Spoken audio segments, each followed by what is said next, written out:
সুখেও আল্লাহর নাম নেয়, দুঃখেও আল্লাহর নাম নেয়। আল্লাহ বলেন ওই তো আমার বান্দা।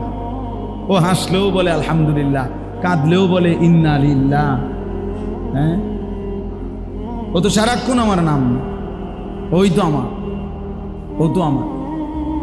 এই জন্য এটা অনেক বড় নিয়ামত যে যার জবান আল্লাহর নাম ডাকে, আল্লাহকে ডাকে।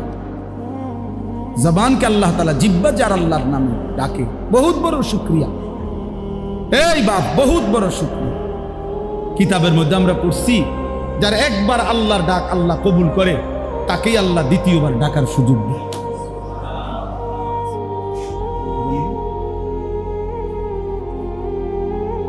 যে একবার ডাকলে আল্লাহ এটা কবুল করছে, তো সে দ্বিতীয়বার আবার ডাকে, আবার ডাকে, আবার ডাকে, আবার ডাকে। একটা সময় বান্দা আল্লাহকে ডেকে মজা পায়।